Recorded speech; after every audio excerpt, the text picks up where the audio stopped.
பயணங்களுக்கு முடிவில்லை அப்படின்ற மாதிரி பாகிஸ்தான்ல இருந்து மட்டும் யாராவது பயணம் பண்ணி வெளியே போய்கிட்டே இருப்பாங்க.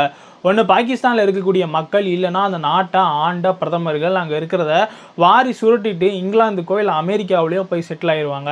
இந்த நிலைமையில் இப்போ ரீசெண்ட் டேஸாக பாகிஸ்தான்ல இருந்து நிறைய கார்ப்பரேட் நிறுவனங்களும் வெளியேறிக்கிட்டு இருக்கு.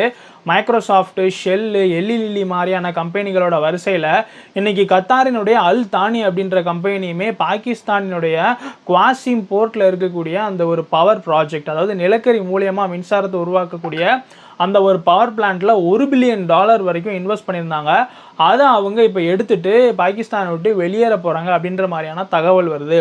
அதுக்கு காரணம் என்ன அப்படின்னு பார்க்கும்போது, இவங்க மின்சாரத்தை விற்றா அதுக்கு பதிலாக காசு கொடுக்கணும்ல.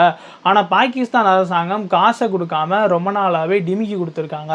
ஸோ அதனால் இந்த அல்தானி நிறுவனம் வந்துட்டு இப்போ அவங்களுடைய பங்குகளை விற்றுட்டு அவங்களுடைய நாட்டுக்கே போகிறாங்களாம். இந்த அல்தானி கம்பெனியினுடைய இந்த குவாசிம் போர்ட்டு பவர் பிளான்ட் அப்படின்றது சைனா பாகிஸ்தான் எக்கனாமிக் காரிடார் கீழே தான் வரும். இந்த ஒரு பவர் பிளான்ட்டில் சைனீஸ் இன்வெஸ்ட்மெண்ட் இருக்கிறதும் குறிப்பிடத்தக்கது.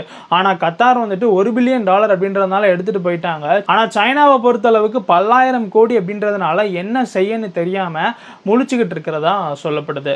நம்ம சேனலை சப்ஸ்கிரைப் பண்ணாமல் பார்க்குறவங்க சப்ஸ்கிரைப் பண்ணிக்கிட்டீங்க.